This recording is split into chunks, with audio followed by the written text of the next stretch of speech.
This is the first episode of the new year. What a time to be alive. We've made it, hopefully. Another year. Yeah. So, did you have a lovely new year? Lovely new year. So what date is this? What's the day? This date is... It's the 14th of November. Happy Wednesday the 14th of... No, when this goes out. Oh, I thought you meant right now. No. Okay, this is the Wednesday, 7th of Jan. Wednesday the 7th of January. Have we not got one going out on the 1st? No, it's the 31st, so it's the week before. Okay, good maths. I'm so lost. I'm like time travel. Something just happened. No. Yeah, we've lost 4 or 5 weeks of our life, 6 weeks of our life. But Yeah. Lauren River, Construct Change. Hello. How are you? I'm good, thank you. How are you? Very good. Thank you for coming across the water. I know. To the dark side. I know. Nosebleeds pending.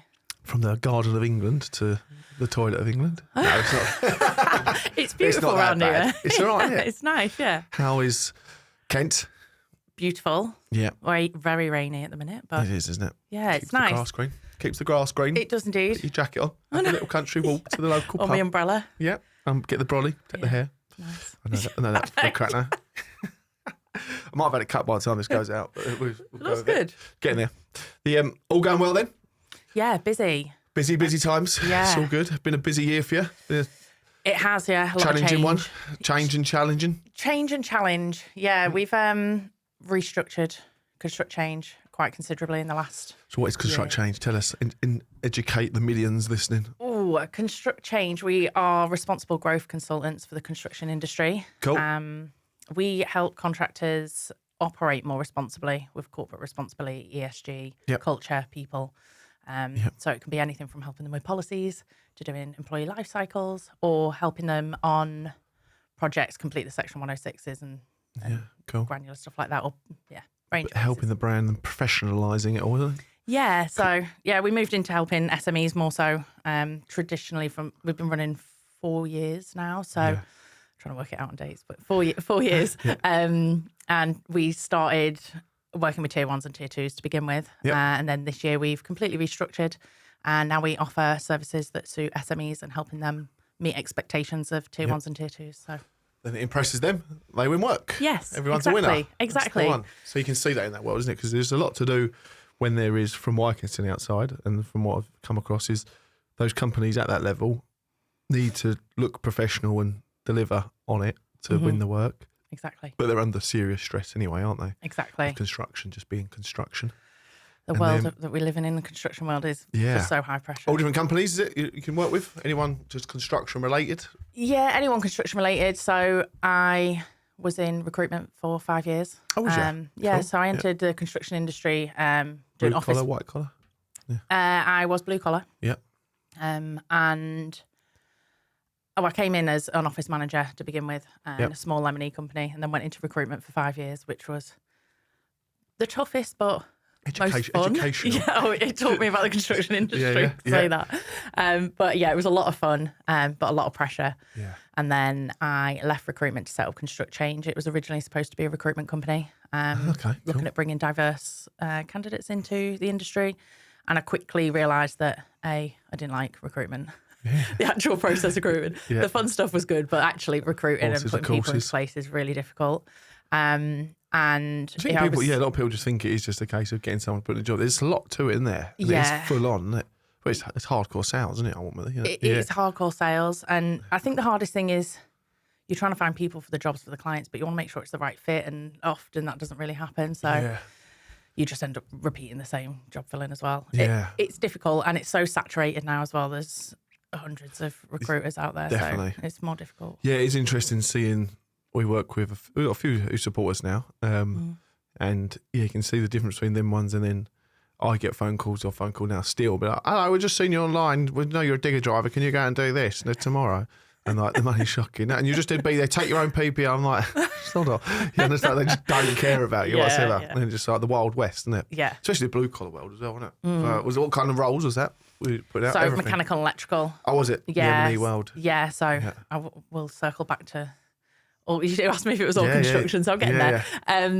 So yeah, I was recruiting for M&E when I moved to Construct Change, and I was trying to bring people in. The second thing that I realised was apart from not liking recruitment, was that bringing people into construction is all well and good, but we've got an issue with keeping them. Yeah. So it's all about the culture, and inclusion in construction just wasn't there. Yeah. So there was no point me flooding them with niche people from different backgrounds. When And that's still big problems now, isn't it? That retaining staff, retention. I'll bang on about it all the time. So Yeah. I'm sure we'll touch on it. And I don't think enough people are really taking into consideration the amount of staff, the main contract in tier 1 world, especially in infrastructure, that people are just quitting that side of it and want to go back to working on local jobs. Because I've done a lot of the highways and rail work, and I know a few people now say, "No, I've just got off the site work completely. I don't want to be part of that site work. It's just savage worlds, and just want to go and do like local houses and stuff." I hear it all the time. It is, isn't it? So people say of, they're not losing them in construction, I suppose, but that top world is losing people. Yeah, definitely. There's a lot of people moving down the tiers, so they're moving much further down the supply chain to take less pressure. Yeah. A lot of people moving to smaller companies and building them up to just have that sort of reward instead of actually sitting at the top. The reward's very minimal, I think, in the tier 1, tier 2 world. A lot of pressure. Yeah, I can see. I used to start doing gardens, patios and driveways. That's where I started off. And that's my groundworks career. I started off doing that. Yeah. And I thought get on the bigger machines, bigger stuff, and it'll take less pressure off you physically. But not realising mentally you took on more. Yeah. But now looking back, I do this year, the builders down my road the other day actually doing some work in someone's garden. I was like, I actually quite missed that a little bit actually. That kind of turn up at 8 o'clock, given a cup of tea by someone at the door, and maybe a Kit Kat if you're lucky. And then breakfast. 10 o'clock, someone goes down to the local sandwich van, brings back a bacon roll, 3 o'clock choc every day, happy days.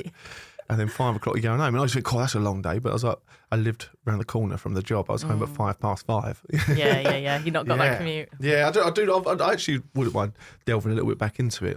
I do miss driving diggers every now and then. What was kind of the challenges in the M&E world you could see with the staff? Was the people there, or was it kind of getting the right people? Like you say, meeting them with the client's expectations as well. Yeah, the client expectations were sometimes through the roof. Yeah. Not going into names, there's an M&E contractor who wanted them to have about 4 certificates before they got on there. A labourer even had to have abrasive wheel, working at heights, manual handling, you name it, and they've all got to sit there and do the courses before they even get in there. Yeah. Some of these guys are going in for a couple of days. And then you're just like, it's just their standard is to go in there. And I understand it with the health and safety and aspect of it, but just a hell of a lot of red tape to even get somebody on site. You're bang on, and we've literally pulled away from a lot of groundworks doing as much as we were this year, because every single company asked to do something was a completely different set of tickets and insurances and accreditations. And you can't go from one company to another to the other to the other. It was mad. You can't. So overcomplicated. And it'd be like you say for a few weeks. Yeah. Can you just get 6 guys, get them manual handling trained, and then when you actually look at the quality of these courses they do anyway, it's such a tick box. Isn't it? They're just sitting there, just flicking through them, and then just guessing the answers, and that's it. Yeah, someone cocomes around and says, "This is how you should pick this up." I was like, "Oh, yeah, thanks." Yeah. Why shouldn't you put a petrol saw around your head? It's like, I think I can tell you why. There's somebody probably abrasive wheels. How should you change this blade? And if you're on a build site being told how you should change your blade, you're having to pay for a course to do it. Should not be there. Shouldn't be there. Yeah. Shouldn't be there. The expectations were high, and then agency labour it's a hit and miss, and the good guys are always in work for agencies, and it can be quite difficult.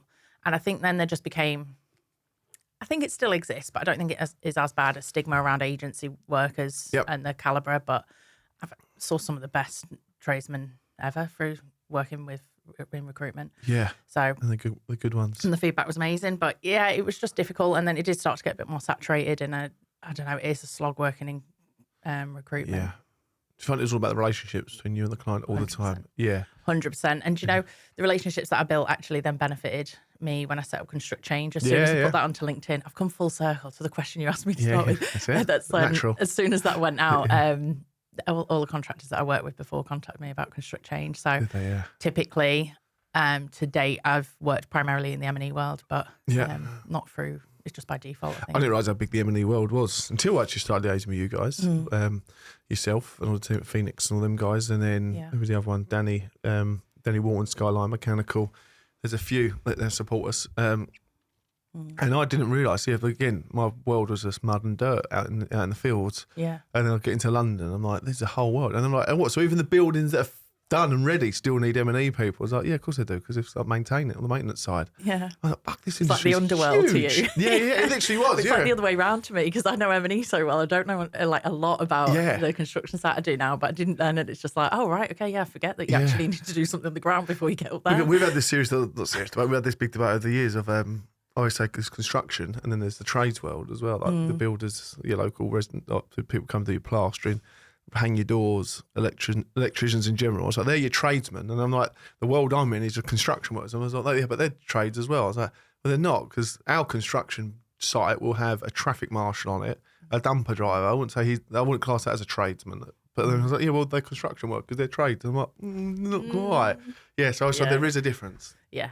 There is a difference. So you're doing now. So what is it? So you guys look at obviously just improving, getting everyone looking at the ESG world and that kind of stuff as well. I suppose is a big part of it. Is it social value? And... Yeah. So, do we do an education piece? Yeah. So ESG is a tool. Look, how far are we going to go into this? So we look at corporate responsibility, which is how any business operates with its operations and what it does in society, basically. Yep. And how they manage decisions ethically and ensure that they're good corporate citizen. Horrible corporate lingo there, but ESG is a tool that businesses use to be able to leverage, report, monitor on environmental, social governance. So that's an aspect of what we do, but we look at the much bigger picture on how they run ethically.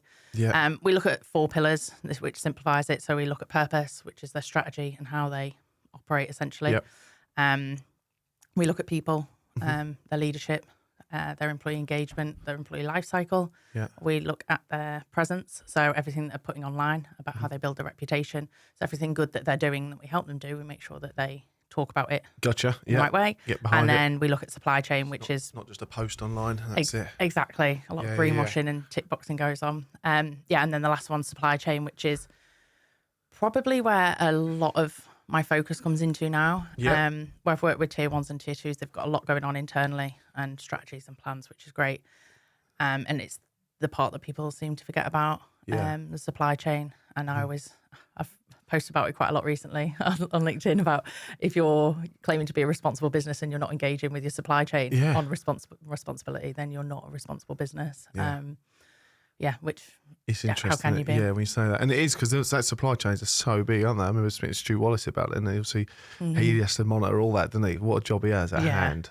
Blows my brain sometimes when I speak to Stu quite a bit, and I'm just like, oh. Yeah, from his perspective, up in that big world, and you've got to monitor your whole supply chain. But I suppose if you don't, the main contractor is responsible, isn't they? The principal contractor. Well, your risk just goes through the roof if you're not doing that engagement. Like, why won't you knowledge share? You're relying on these people to deliver projects for you. Yeah. And you're going to carry all the risk if they don't do it well or don't do it safely. So, it's a really Are the companies you work with at all different stages, are they, in the process? Or Yeah, so a lot of different stages. So we work with, the turnover ranges from 17 mil to 380 mil. Amazing. So it's a really big range. And typically they've been tier 1s, tier 2s and larger tier 3s. Yeah. All at different stages. But now the focus really, I'm looking at people that haven't really started and finding their initial. That's cool. It's so interesting to watch people grow and understand it. It's funny because you start talking to them about things and like, wait, well, that's part of that. And they're doing it anyway. They just don't have ways of communicating it, monitoring it, tracking it. So we've been in a similar boat here, really. We were talking about employee assistance programs, and we've tried them in the past and really struggled with them in terms of getting people, especially people who are on the ground, who don't have email addresses in the workplace, and they've got to suddenly then log on to something, and we haven't been able to give them the right email. They can't have an email address because it's a personal one, they need a work one, so they've been given a burner email address of just like a ghost, just made up one just because it's got the company name in it, so when we look at it, we know they're related to that company. And it was so hard. It was 3 years ago now, and we pulled the plug on the end. And then we looked at the other day, it was like, well, what does an EAP platform actually give now? Like, well, the details of it. And I was like, we're doing all this already, like in-house here. It was like all the information stuff. We've got stuff on the website, what we're going to start now improving for the new year. And just like the resources for people to get help and all that kind of stuff. It's like, well, we do this already. And then we was like, well, helpline and stuff. So we've got an alert service, what we're bringing out, and it'll be launched a lot more in the new year.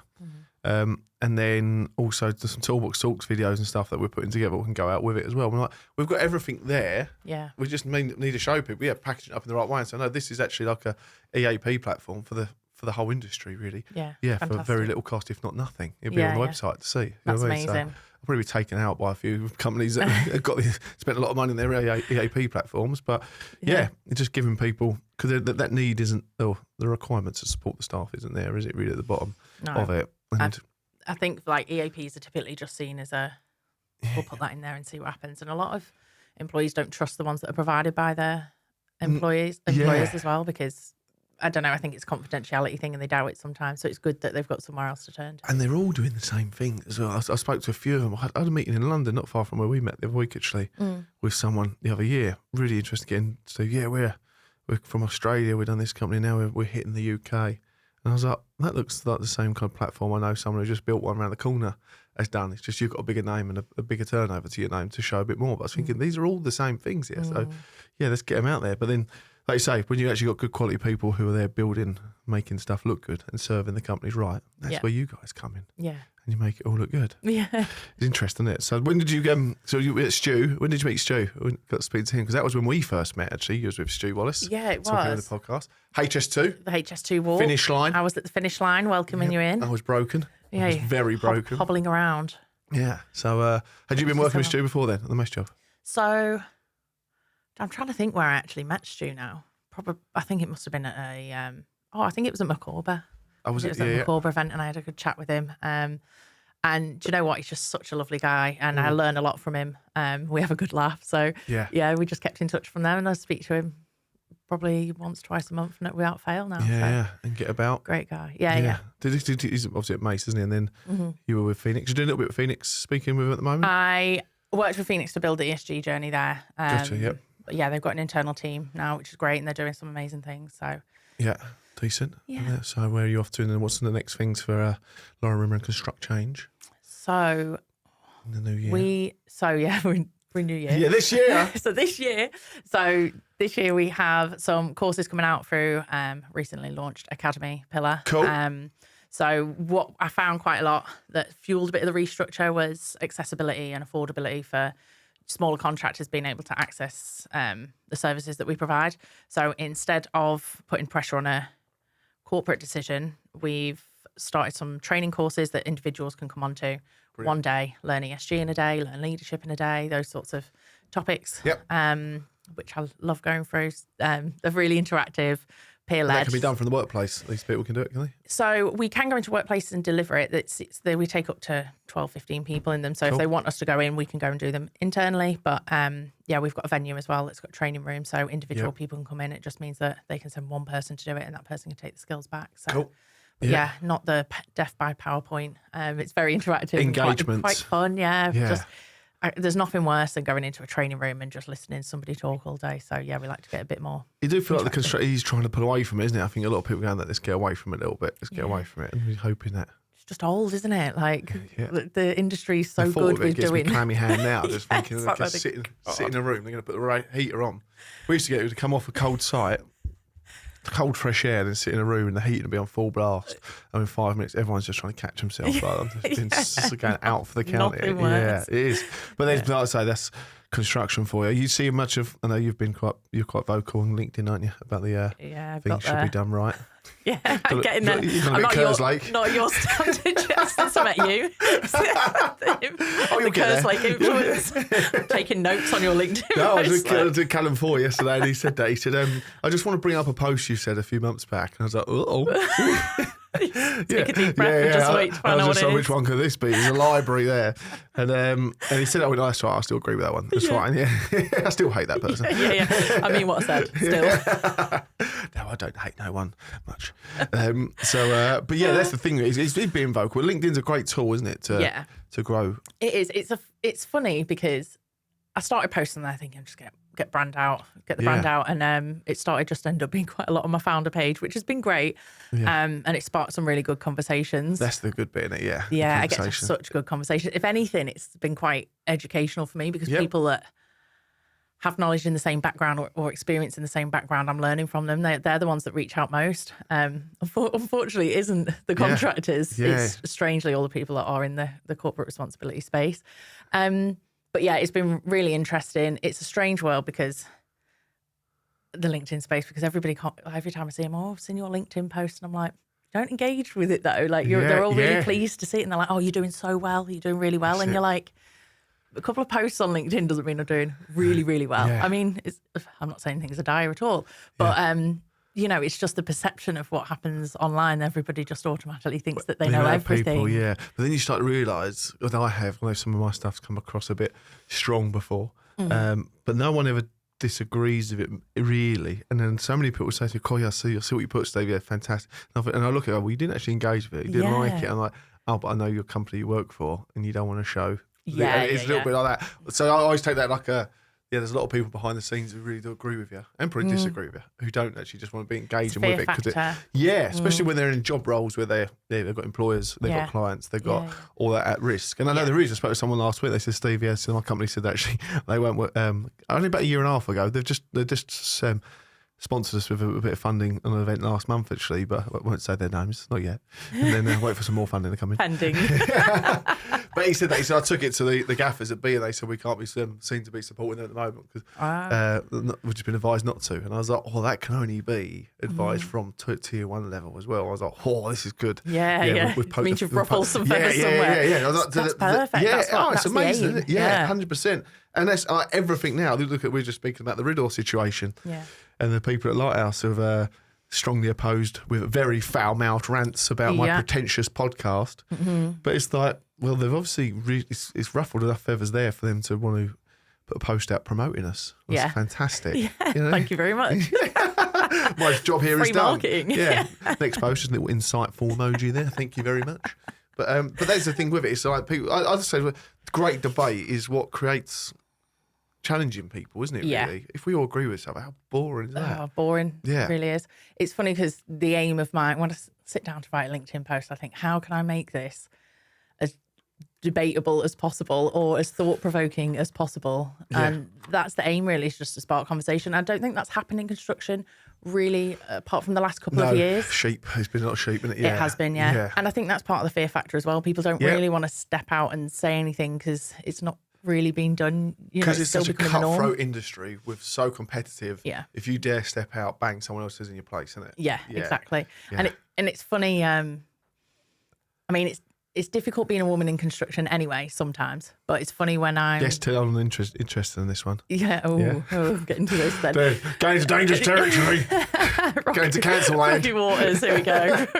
Probably some things we're going to have to blank out of this bit. I say the long locks here going on. But yeah, it's funny how I've noticed it more being on LinkedIn and being outspoken and putting my head above the parapet and being quite firm and abrupt with what I'm saying. Yep. How much traction that gets. Then when I see people like, oh, I saw your post the other day, and it's like suddenly I feel like I'm on eggshells, and they're kind of like, it's not taken nicely sometimes. You had a post out a few months ago or 6 weeks ago.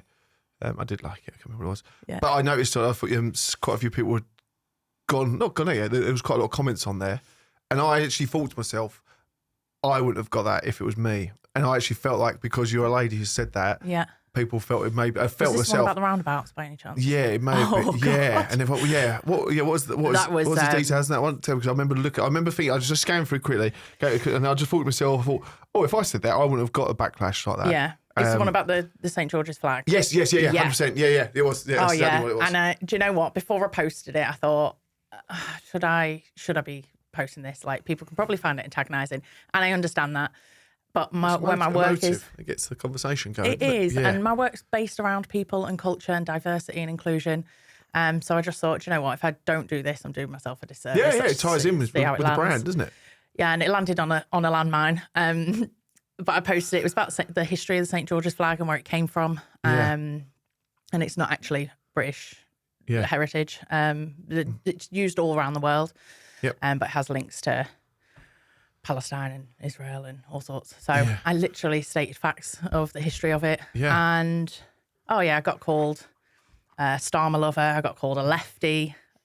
Little lefty go cry, and I just thought, I was like, I have not said a Labour lover, and I'm just thinking, for just God's as sake, an educational piece. Yeah, I was like, I haven't actually stated my political stance at all. It was that one, and I thought if I would have said that as a middle-aged white man, mate, I think there probably would have been less of a backlash towards me because I'd be a frightening right-wing bloke. I would have probably come across as a right-wing person writing that rather than you coming across as a left-wing. We could have put the same post out, just literally the context of who the person is. We should test it. We should. You should. Definitely Definitely. test it and see what happens. Yeah. We'll have to do it in a couple of months, no one knows. And this is the thing about great debate. And we didn't actually debate it, really. I just sat back for a change and listened. Mm-hmm. It was hard. I was going to say, how did you find that? We were out there the other week, going details. We were out a couple of people. And I was literally not earwigging the conversation.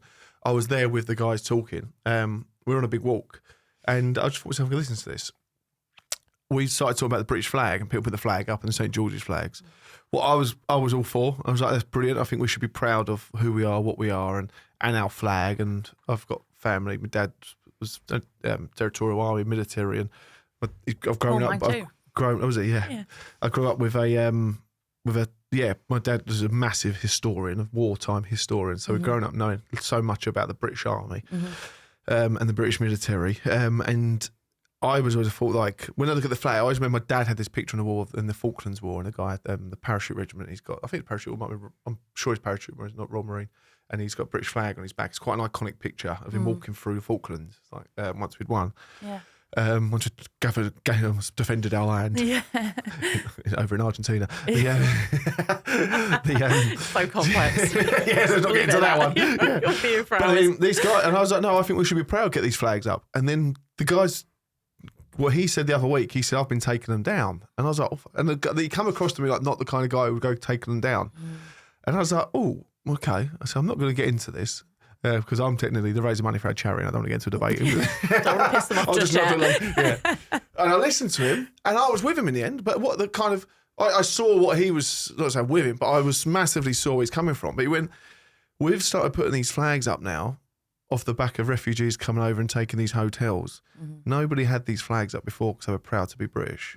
And it's only that thing there what's triggered it.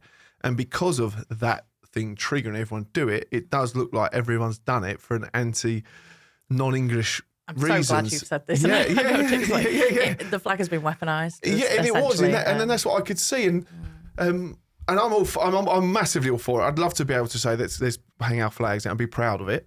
But at the same time, we need to do it based on us being proud of who we are and what we are. Yeah. In times when we're maybe not being.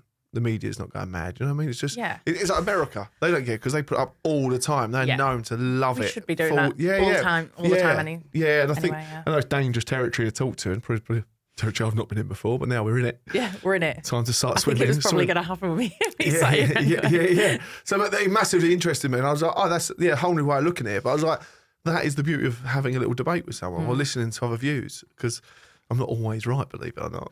Never. No, I don't believe it. And let's say the whole RIDDOR thing now, and that's coming back around. And it's so good because we said this 3 years ago, like when I stuck it on the van at UK Construction Week, and people annihilated me for it. And I was like, okay, well, what's the alternative? Let's debate this. We shouldn't have this. What should we have? Yeah. No one can give me an alternative. Yeah. And I know we spoke to a few people now saying, Jack, Javio, there should be an alternative version to it. And I get that. I had a really interesting chat with Ardmore last night about it at the construction awards that we went to. Yeah. The Balfour Beatty Awards, I think it should have been called. And it was about how if RIDDORS does happen, but if it's in the supply chain, would the main contractor then be held against it with the RIDDOR, or would the person, the employee down the chain, be held that RIDDOR if it's relation to that project? So it's like, I get fair play. But I was like, well, that's why you need to adapt it and have maybe like not an asterisk alongside it, but you have a RIDDOR process, what is suicide related one, where it can be taken away and it's not there to punish the company. Yeah. We've got a podcast that's going out probably the week after this one, I'd imagine now. With a guy called Anthony Hegarty, who's done a big crane report. He's done an investigation into suicide in construction before, because he's a company of private investigators. Someone come to him and said, we've lost a loved one. We want this to be investigated. We want closure. We didn't want anyone to be punished. The family wanted closure. They investigated it. And he said to me on the podcast, that another podcast I was on with him last week, and he said he's open to talk about it. The family have basically given permission they can, so we can speak about it. And it come out that the guy was sexually abused when he was a child, and the abuser had passed away around the same a few weeks or months before he took his own life. and he left the note, but it come out that he literally couldn't face the fact that he never got to say anything or create some form of justice towards it, and this person couldn't be held accountable, and he couldn't live with it knowing that he'd missed that opportunity of that ever happening. Wow. So as deep and dark as that is, and I know that's not every single one, but on my head, I'm like, right, that's one investigation done, one construction-related one construction-related suicide has been investigated. And what does it happen to be? Nothing to do with construction. It's not, what have we done? We've given this guy a career and hope and a great, life by giving him a position and a job, and they've flourished. And but then this deepest, darkest things back, that has now shown us that, right, let's investigate more. If we get more and more and more. And I really do think the high percentages of it would be, these are all traumas and related stuff that go up beyond before we got into construction. Yeah. Now mine was post-traumatic stress disorder diagnosed 2010-ish. Yeah. When I spoke to a therapist and had treatment or work or had an MOT, multiple MOTs, that's how they failed or passed. But it all goes back to, and there is links to the fact that when I was born, I was £10 free breach, and me and my mum was in a position we're told where one of us or both of us may not make it. And when you actually look at the trauma, it goes back to them days of when you are actually being born, but before you're born, you know what I mean? Just whatever that technical biology kind of time whatever is. That time frame, whatever they call that, yeah.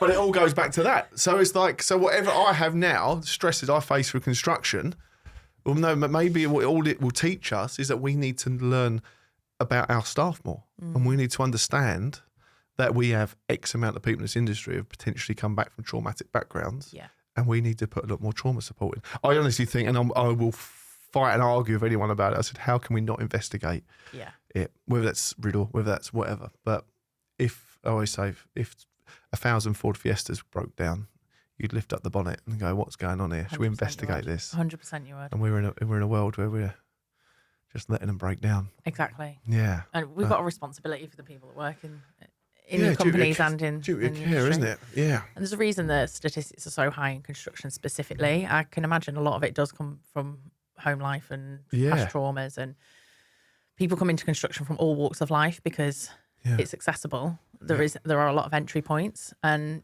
if we want people to join construction and for it to be that easy to come in, then we have to address the types of people that might come in and their history of where they've come from as well. Yeah, it's a big part of it. Not to mention the financial side of things and the programs. And we've talked about this quite a lot before, haven't we? Program pressures, and I think it's going to be a whole array of. Do you come across a lot of it within these companies you work in, that you can see the pressure people are up against? Yeah, there's a couple of clients I've worked with.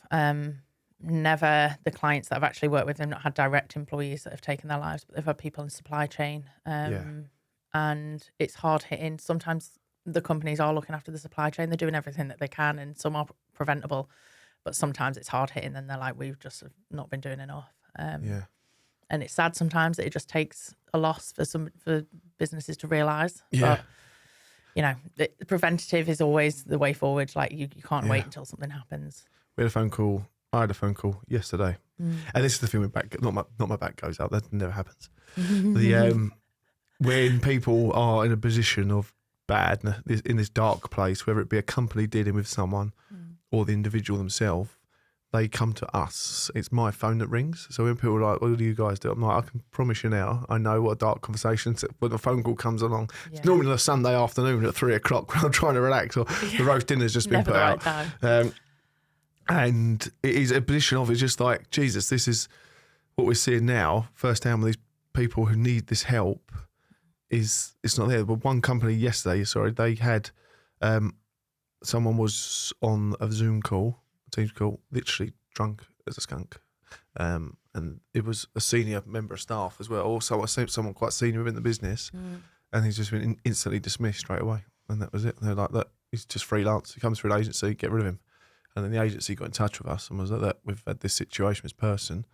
We understand we've got a duty of care to look after him as well, because he's a good worker. He's been with us for a long time, but we know he's under problems, and come to us. What can we do?" So we referred them on to the company that we work with to give them a little bit of advice and support. Hats off to the agency, because that's the way that people should be addressed and they've got issues like that. Yeah. Like, nobody wants to sit on a work call drunk. Well, I mean, it probably makes it a little bit more fun, but not in that circumstance. Depends how boring the meeting's going to be. Some of you need to have a drink to get through, isn't it? Yeah. But on a serious note, like there's a reason that people you've got to dig deeper, like rather than this surface level just dismissing people. Yeah. You've got to look under the bonnet. There's a tier 1 company we spoke about on a previous podcast. People, if you want to find out what podcast it is, go and listen to all 60 of them that are out there, and you can find this, and then let me know where this one come from. One company, they'd lost people to suicide in the past, and they were asked how have we report, what does that go down as a company? How does that show we've dealt with it? Or does that show as? It shows that they've left the company.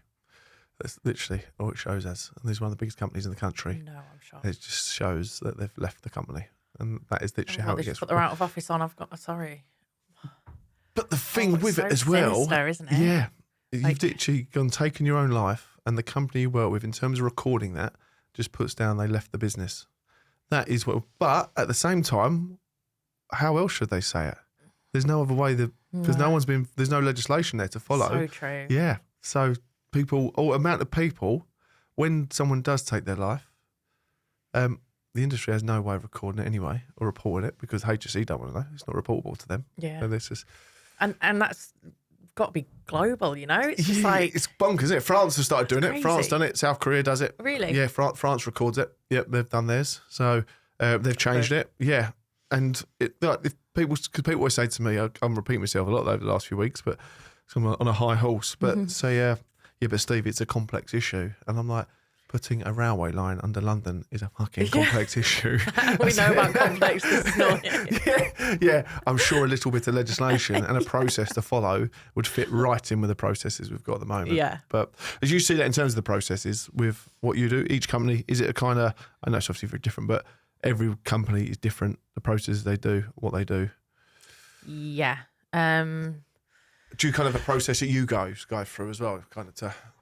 Yeah, just have to adapt to because construction's been doing what they do the same way for quite a long time. The change management on processes is usually really difficult. Yeah. So you just have to look at what they're doing and try and adapt to the same sort of workflow. Yeah. But just trying to innovate it and slowly. I don't think it's their idea, and it's usually works the best. But it's difficult because who's to say there's right and wrong way of processes such, as long as you're following legislation and regulations, and that's the key for us. And I think that is why it is so important with RIDDOR. Like there needs to be guidance somewhere. Yeah. Nothing's happening right now. Like, what is the alternative solution if it isn't RIDDORs? Yeah, it's madness, isn't it? Do you use the social value calculator? The TOMS? TOMS, yeah. Hate it. I'm glad you're going this way. I want to know more about this because when we had our little moment of fame on BBC, I got called into the NHS's social value team for the new hospital programs, and they introduced me to it. Yeah. And I was like, okay, that's interesting. So I went to some of the big players out there, a couple of them in the social value sales process of these portals they do, and I said to them, right, so you can give me a cost, you can give me an X, you can turn what I do into a cost, and that can say each company that does it will get this amount. So I went, okay, I've got 11 footballers, I'm bringing them all out of a company.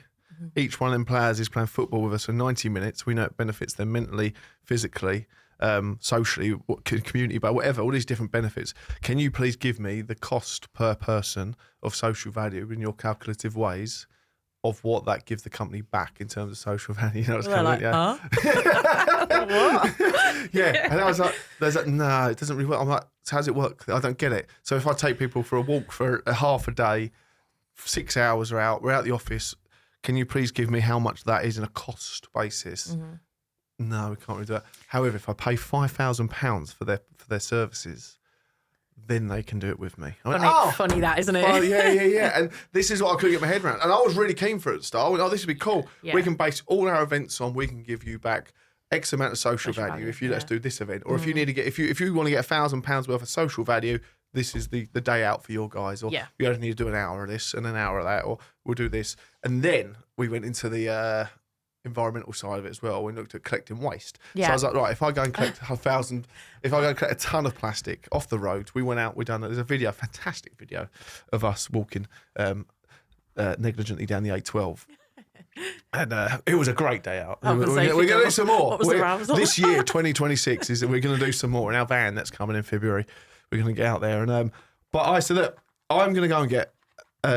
So people are saying to me, yeah, we're giving X amount of money towards net zero stuff and all that. I went, okay. So you don't what they call it? You give back your footprint stuff. It's kind of carbon credits. Carbon credits, yeah. So we offset X amount of carbon credits to this company, and they plant 72 fucking conker trees in the middle of fucking Peru. Aunt Susie's fucking got God knows how many trees around her now. Yeah. Paddington Bear swinging from one to the other. And then, so I was like, okay, no worries. I said, why don't we look after our own doorstep in a way?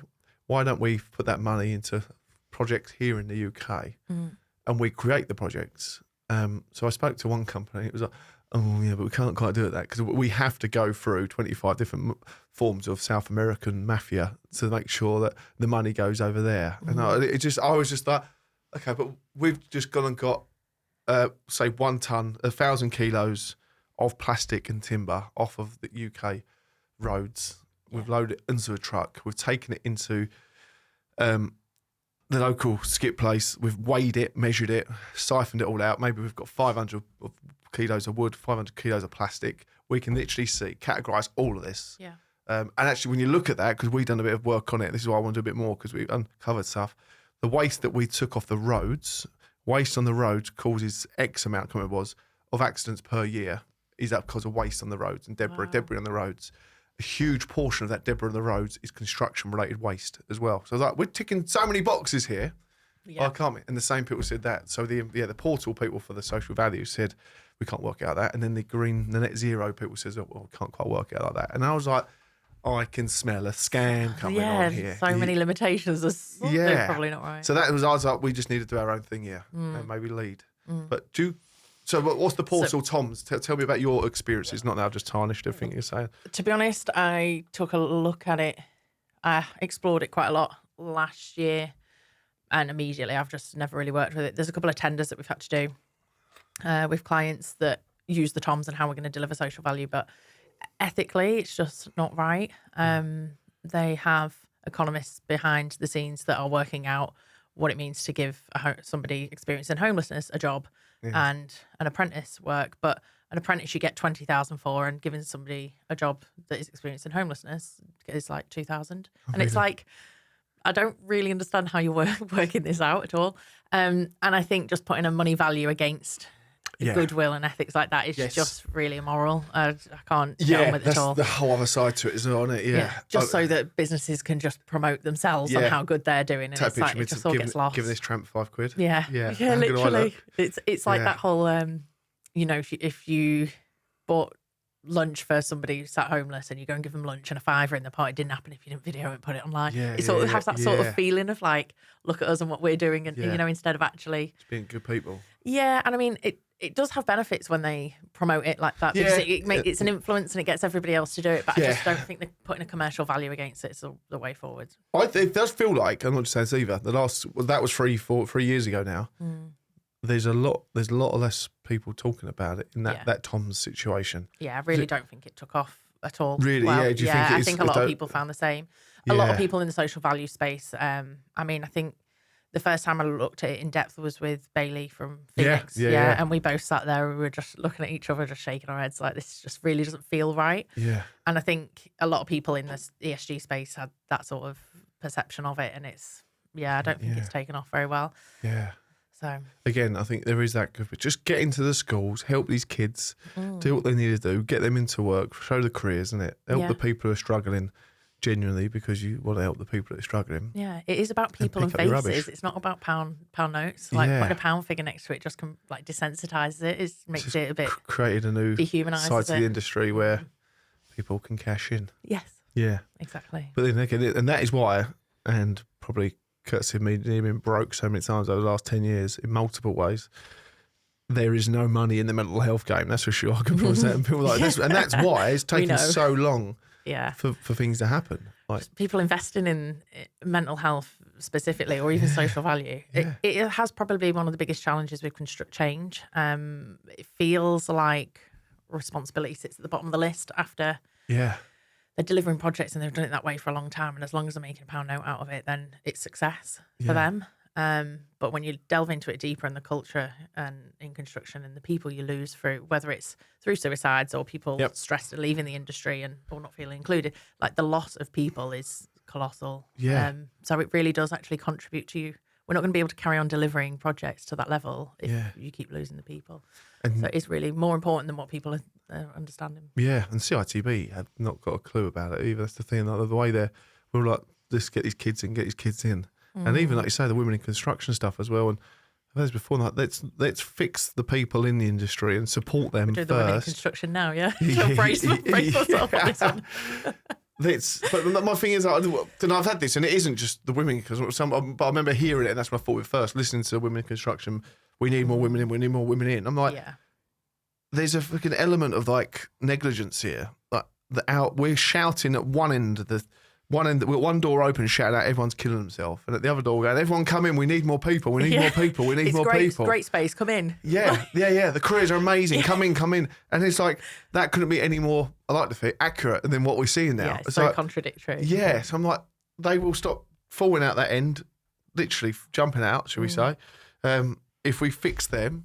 And then if we really look after them, we won't need to shout out that end. People go, oh, I want to go in there. I wrote a LinkedIn article the other week that went out, and it's about how we don't have a skills gap crisis. We have a retention crisis. People are coming in, but they're leaving quicker than we can infill. Like, if we just didn't have to infill, that gap's going to stop growing, and we'll just slowly start breaking it down. And we've got I understand the focus on women and next gen and apprentices and women and like those focuses. They're great because we want to lift diversity in the industry, but we've got to be thinking more broadly about people from different age groups as well coming in. Like there's such transferable skills from different cross sectors that we need to start thinking a bit bigger. The military world. Exactly. This what's his name? Anthony Hegarty raised it the other day actually in their podcast about the prison systems and bringing prisoners into it. Yeah. He said all other industries, Timpson's included. They've got a big prison campaign. They highlight very, very vocally and they brand it very much that they don't take on sex offenders, and there's a couple of other categories. And he said, I think it's murder and sex offenders. Murder and sex offenders, And he said, I want to know why construction doesn't say that. I said, why is that? He said, none of them. They all say we take on, but none of them are stating the fact. So are they taking on all of them? So I just like to know. Like, is that a thing they do? Because none of them are saying no, they don't. Do you know what? It's a fear factor as well, I think. Again, everyone's petrified. Yeah, absolutely petrified to say that they're doing. There's one man who I know will speak openly and honestly about that, Martin Dunn at Elite Project Services. He's got a big prison kind of campaign system that he runs his whole business through because he's been there. He's worn the t-shirt and he knows the game and he knows the people and he knows who and how to trust that system because he has been in and out of prison his whole life. And I need to have a good chat with him actually about it because it was a great point. I was like, no, you're right. Yeah. But then at the same time, if we say we need more and more women in the industry, do we want to bring in those sex offenders as well? Like, where's the fucking negligence here? We've got to have some sort of like boundaries on this. Do you get involved with the women in construction movements? The networks of them. I try to. Big shame when women into construction left. Yes. We had a chat about that actually, didn't we? You're right. Yeah. Just the lack of support in that space. Like, it's just big companies banging the drum about getting women into construction. They just let it. Had you been part of that? Was you part of that kind of women into construction? Because that was a company effectively set up called Women into Construction. So Phoenix and Grat both engaged with the program. So we had experience with working with them. But was it good? Yeah, it was good. It was good. I think Phoenix engaged when they were probably knowing that it was going to come to an end. So I think that it probably wasn't as effective as what experiences they could have. But there was a great reception from Grat, and they ran a program and had quite a lot of permanent employment come out of the back of it. So really fantastic. They spoke really highly about it. It just disappeared overnight. And then overnight just gone. Yeah. It's terrifying. And you see it there was I'm not going to name his name, but there's a mindful mental health coach that I know, and he's just had to give up that and go back to a day job. And Yeah, you I see know these someone companies as that are well. really great, and you just think they're just not getting the support, and they're trying to And they change don't. it. And we know firsthand here. I can imagine. Nobody's come in and said, what you're doing is really important, actually. We do actually want to stop suicides. Can we get behind you? And really, what can we do to make life easy for you guys? And that should be someone at the top. There should be a collective organisation at the top, wouldn't it? And realise, I think that Women into Construction one, I think that's so poignant in my head. Because I was like, this is a huge thing that everyone is shouting from the rooftops about, and everybody can understand why we need it. And I understand it massively why construction needs women in general, because it keeps us organised. I'm telling you that. It's a good balance. It is. And women are, I'm sure they are more sympathetic or empathetic, I suppose. And like when we go on sites and when there's a lady we're working with like yourself, or we've been to a few jobs lately, Ardmore with Liz, she was amazing. And the way she rounded up the staff to do the Peloton Spin Challenge, and Katie, who works with us, the way she engages with some of the guys on site. Yeah. But Liz, everybody, they were like nodding docs to, okay. So she was a teacher, this Liz, as well before. And she's fantastic. Perfect. And we was at an event with her last night. But she has got the site under her, in between her, in her hand, and they love her and respect her for what she does. And she mothers that. And we were only there for half a day, and you could see this big job, massive job, a few hundred people on it, over in Earls Court with Ardmore. So I mean, get me hair in my face. Not used to you Goldilocks.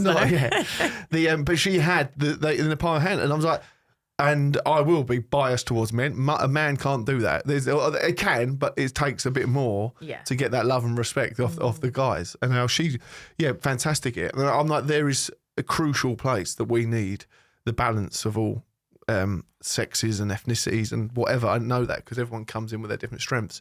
I worked in the groundworks game, and I know that when concrete come, the Indian boys all come out. I used to call it the Indian gold. Yeah. And it was just like, and they just loved it as culturally. I don't know why, but they're passionate about it. Who knows? But they were just good at it, and they understood concrete. And and then we went to steel fixers with predominantly the Irish lads, and it becomes a lot of the Romanian and Eastern European lads. Yeah. And it's like we've all developed our horses or courses side of things, and it all plays into this big machine. Yeah. So when you've got the Women in Construction movement, what must have had 10, 12 years it had gone forward, I think 10 or 12 years. Yeah. Someone said it was the Olympics, and it might be come off the back I can't remember. They've got 10 to 12 years worth of knowledge and understanding and research and whatever they've gone into. How much money's gone into that for 12 years? And then the likes of the powers that be in construction let that disappear. I know. Then that should be like a fucking government. Like the government get involved with a business, like they did with Kia's, and they learned from Carillion. If you don't get involved, like, these disappear. There's a lot of repercussions. Yeah. Someone should have stepped in there, shouldn't they? 100%. Are the people that run it still about? I don't know, to be honest. I actually haven't reached out, and I maybe should have. I've just been so busy with all my old shit. And now I suppose the splinter of that is the only thing. Once that splinters, other little groups start. Yeah. And from what I can see from the outside looking in, is all these entities now that are out there, they're all at each other in a way. And it's like counterproductive, isn't it? Yeah. Do you know, the Women in Construction is really difficult because I do think, I think you were talking, was it Michaela you were talking about it just happening organically, or whether we should be pushing it? Yeah. It was really interesting to hear that side. I do think there's no point in us banging the drum and getting women into construction when we aren't inclusive enough in our policies and regulations and culture. If a woman comes into construction, she wants to start a family, she has to make some very difficult choices, and then being able to come back into construction. There's no flexibility, even with remote working or trying to look at childcare. Childcare is so expensive.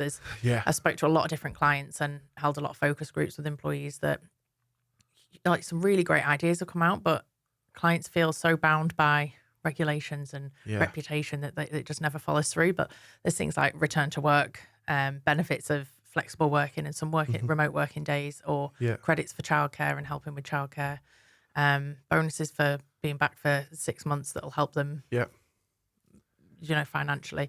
I'm speaking to women who are thousands of pounds in debt from losing wage and then from childcare, and their kids are 5 or 6 and they're still in debt from building a family. 6-7 years to go till they can go full time again, I suppose, isn't it? Yeah, I probably shouldn't say this, but I'm going to. And all the decisions are made by board members who are typically males, middle-aged white male men that probably have wives that can afford to stay at home and care for the kids. And unfortunately, that is just the way that some construction companies are still structured. Yeah. Which is so important to have people on a board that understand different walks of life and different lived experiences. But that's just one of the reasons. From my side, from the outside of where I'm in this world and looking into it, I suppose, is I can see the women that do well in that balance is the ones who are senior roles, who have got a good wage coming in. They can justify that childcare. Yeah, it seems to me.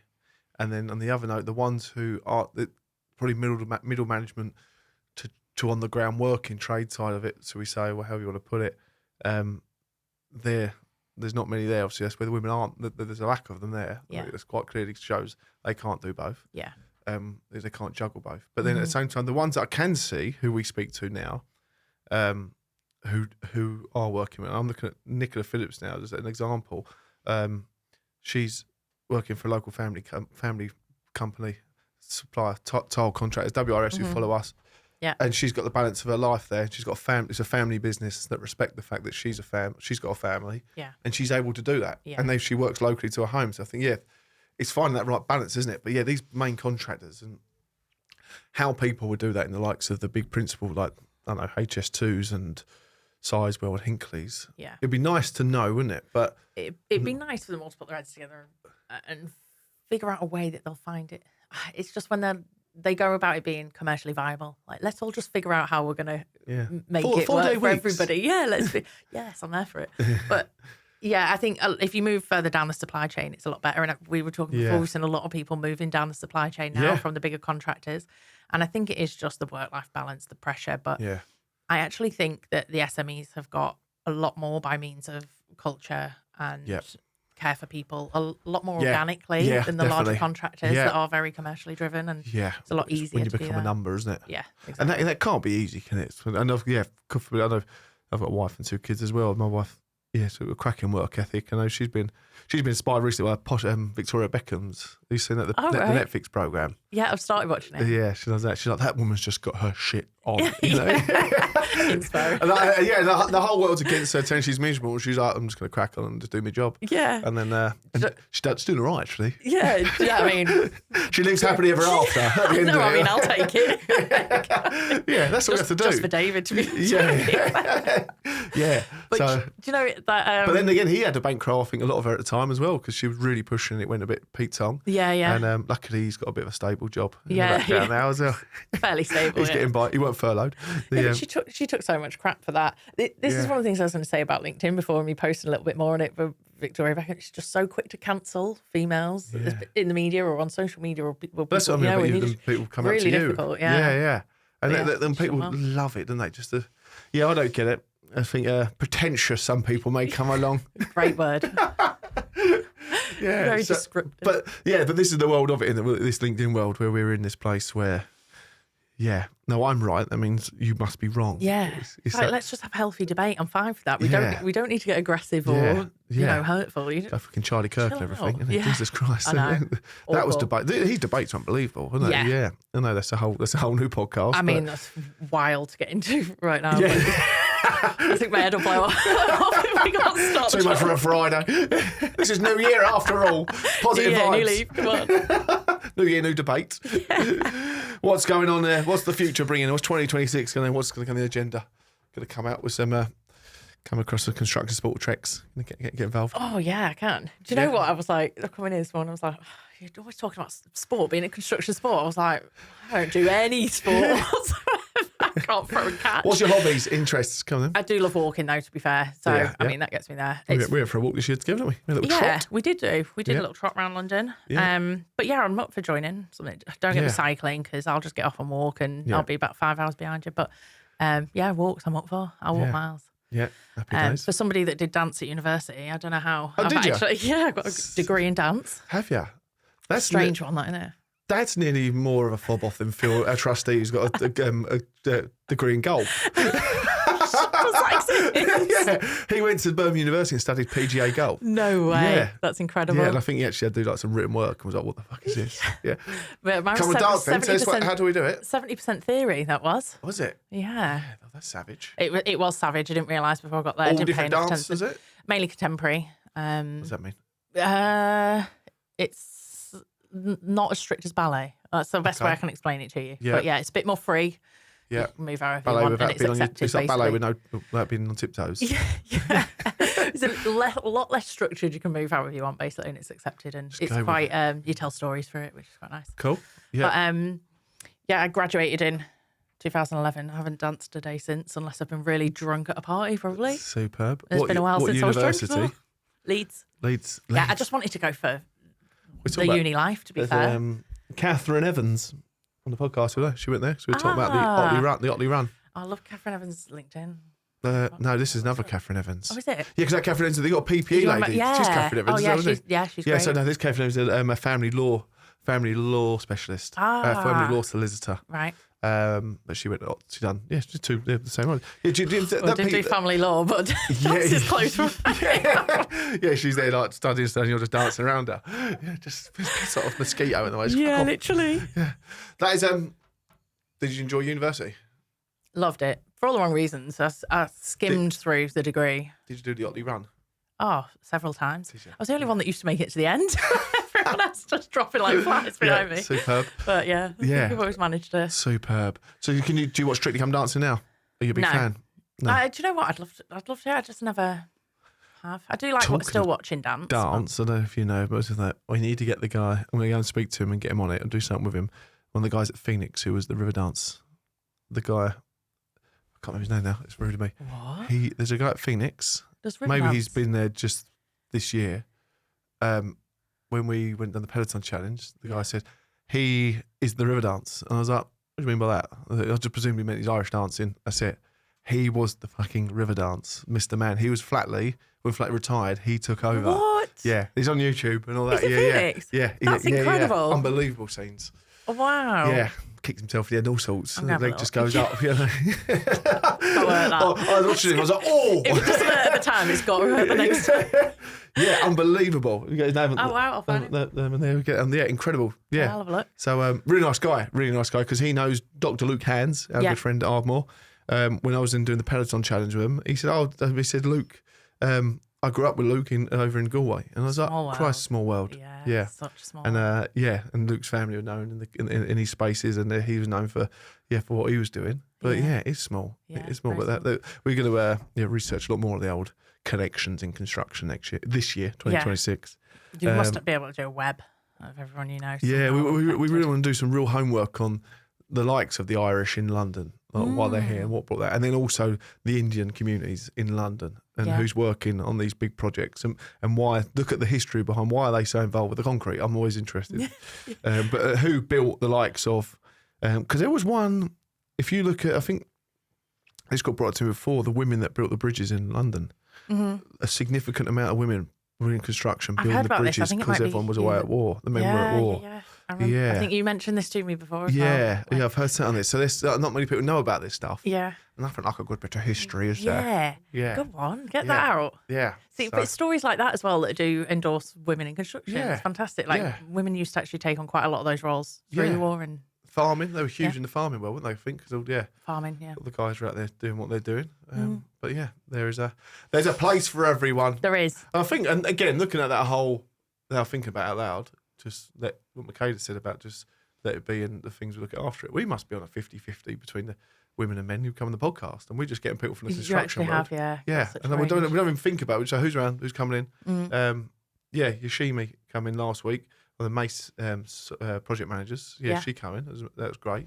I bet you probably get a lot of traction from females. Are probably a lot more open to coming and talking on a podcast. I wonder if.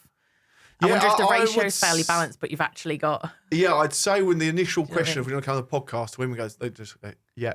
I mean, And the guys go, oh, fucking hell, what are we going to talk about? yeah, I can't say this, I can't say that. Yeah, I'm like, honestly, be me, you're fine. Yeah, but no, it is just, that, and I said that with the guys, all the photos that we have, all the events we do, don't push anything, we just see what happens. Yeah, organic. Organic. I know, That's doing it well. So, Is there anything we've not touched on? Anything you want a little PR, little promo of? you asked me what's happening this year, and I don't know how, but we didn't. I don't think we answered it. Yeah, I think for me, it's a lot of 2026?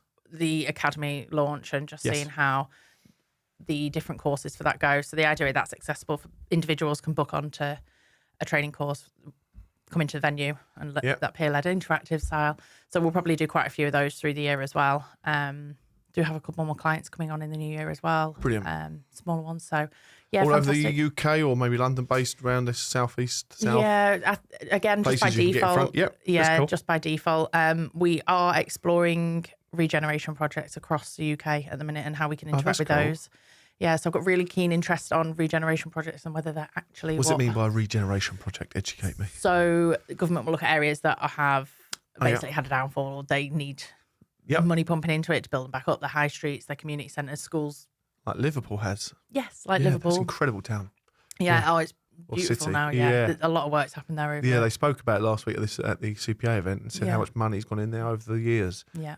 I loved it. I absolutely loved it. And walking around there, it felt like an empty London in a way. There's a lot of the buildings you could tell like related to like St Paul's Cathedral-esque kind of Like London without the architect- people. It was, yeah, amazing. It was, and I was like, it feels quiet. And because you've got the open of the river there and the docks anyway, I think that takes the noise away a little bit. I know obviously London's got the Thames, but there's buildings everywhere around it. But it was just like, this is really cool. Yeah. Chilled out vibes.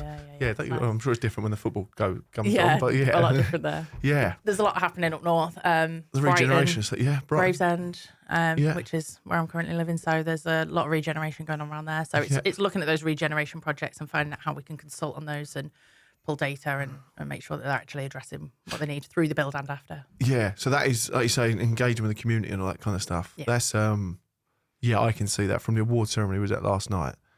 There was people up for awards for doing stuff in the community there, and you think you got fucking now £1 billion turnover, and you've just won an award for putting a fucking vegetable patch in someone's back garden. I'm like, come on, what you could have actually done. It's actually looking at the levels of it. There's so much stuff that you can do that's free, that's like time spent or consult or like pro bono or volunteering or that you can do that makes such a bigger impact than just your vegetable patch. And that's why we're going to be pushing it this year, 2026. Yeah. With us, because we've done the waste, picking up the rubbish. 3 or 4 companies since then. Steve, can you let us know the dates you do that next time? We want to send some of our guys out to do it with you. Yeah, I'll be there. Yeah, exactly, all that kind of stuff. And then, and there's a lot of it. Just I went and helped out. I forgot to get a picture with it, but we done the visual patch at a local Didn't school happen. near us. Yeah, Didn't happen. Saved loads of lives. Eyes. But yeah, all that stuff, and just helping out because you go around anywhere actually, the communities and these places are struggling, aren't they? They just need a bit of man and woman power to come in and help. A bit of emphasis. A bit of a bit of oomph. But Yeah, Rimmer, construct change. Sorry, I cut you off then. No, we're all right. Thanks a million for coming down. Thank you for all your No support problem. to date. Welcome. Is there anything we pleasure. can do to help as well on promo?